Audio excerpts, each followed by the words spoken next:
Hey there, and welcome to the 19th episode of What's in the Press, brought to you by the Comic Doctor in Oshawa, Ontario, Canada, for the week of February the 4th, 2021. Lots of books to get through today, so let's get started. The first order submitted to the Comic Doctor comes to us from Ben out of California. A smaller order of consisting of Batman 156, classic cover, a New Mutants 98, very popular Star Wars 42, the first appearance of Boba Fett in comic books, a super hot book, Amazing Spider-Man 194,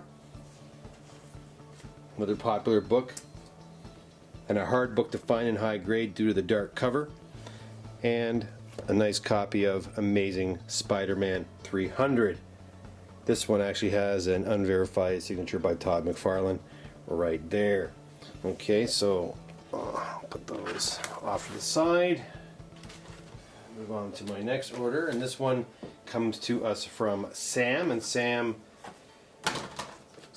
a Toronto client with some nice copies of the Punisher miniseries, number 1 and number 5. And these, I believe, are the Canadian variants of those issues. Hulk 449, featuring the first appearance of the Thunderbolts. Lots of talk about that in an upcoming Marvel series. And again, another book we see here very regularly as of late is Amazing Spider-Man 361, and it is the newsstand edition. As mentioned in the last episode, these do tend to sell for slightly more than the regular direct issues. And then a copy of She-Hulk number 1. And if you do follow me on Instagram, there are shots of the before and after of this particular book.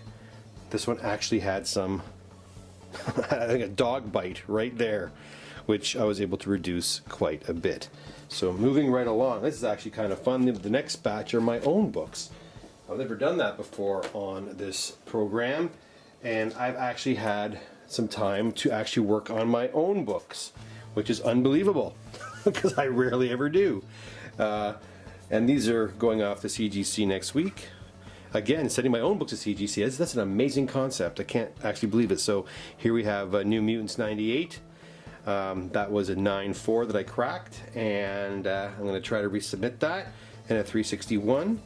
Actually, I have a few copies of 361. I have the direct edition, and then I have a newsstand copy right here, and then another direct edition right here. And these are pretty nice copies. Probably a low 9 copy of Spider-Man 238, featured the first appearance of Hobgoblin. Again, it's the Canadian variant. And some nice, just higher grade books that I found in my collection that I want to get graded. So an FF77, a Submariner 21,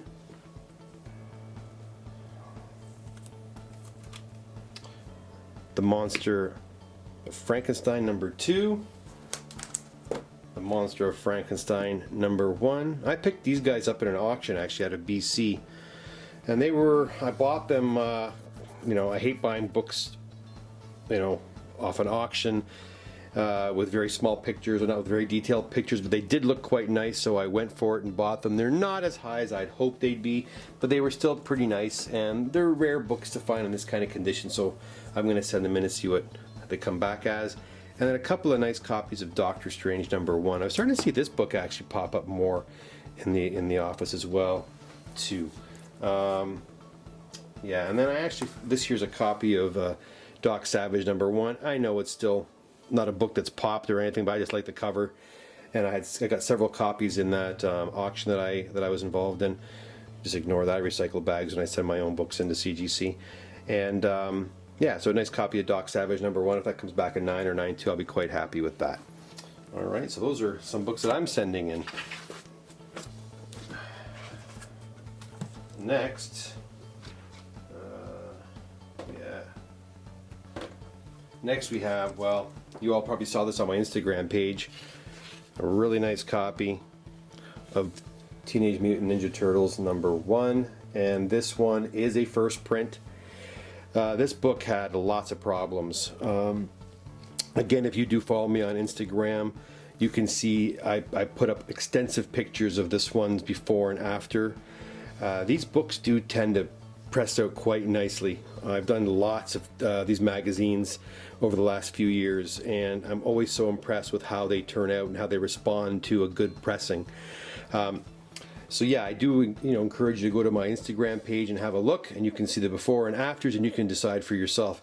I have it already bagged and ready to go, but like I said, have a look at the Instagram page and you will see how extensive the work was. And I'll be right back.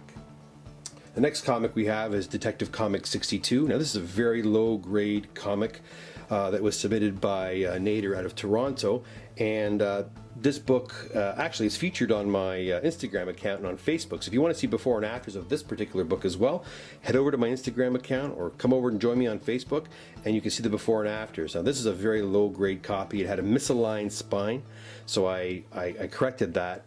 Now it's a very brittle book as well too, and with brittle books you have a whole other degree of problems you can run into.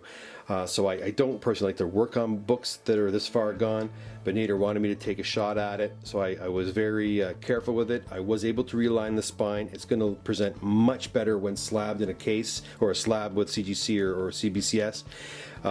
So I'm glad that I was able to correct it with no further damage to the book. In fact, it did turn out quite good considering how far gone in terms of brittleness the book is.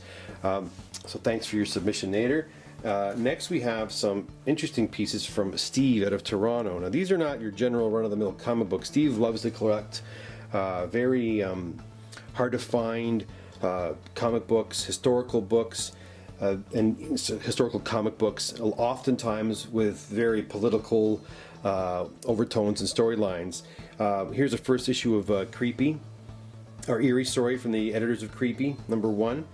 That's a pretty cool, hard to find piece, also signed by the artists. And then here we have some again, hard to find comic books from a very bygone era, The Bible and the Working Man. America Under Socialism. Again, very political. You're not dealing with superheroes here. You're dealing with political systems and trying to teach people about these political systems.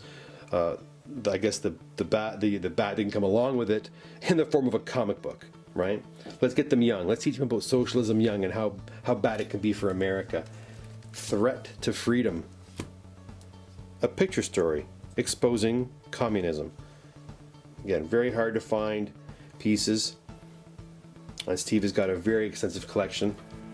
This one here is actually pretty cool, because I remember reading about this book when I was actually quite young, Comics and Your Children. And this book pretty much outlines how bad comics are for kids. This is going back to the 1950s. It outlines lots of, the whole book is riddled with clippings from I guess you could say violent scenes within comic books, sexual scenes within comic books, and it outlines it all in there, and it basically says how bad comics are for kids. So yeah, there was quite a movement at that time, by George Pumphrey actually, to outlaw comic books in America, and there were comic book burning sessions and the whole 9 yards. Anyhow, luckily he was unsuccessful and comic books have survived. Anyways, guys, that'll pretty much do it for this week's edition of What's in the Press, episode 19. Please, if you do like to see the comics that I'm working on a regular basis, do subscribe to the channel and give me a thumbs up. Let me know you want me to keep doing these videos, because I will if you want them. Also, please drop by my website to check out what my current turnaround times are, and visit me on Instagram and Facebook so you can see all the before and after pictures that I do post of many of the books that I do work on. I can't get to them all, obviously, but I do select a few to share with you from week to week. Anyways, guys, that'll do it for me. Thanks so much for dropping by. See you next week on episode 20 of What's in the Press, brought to you by the Comic Doctor. Bye now.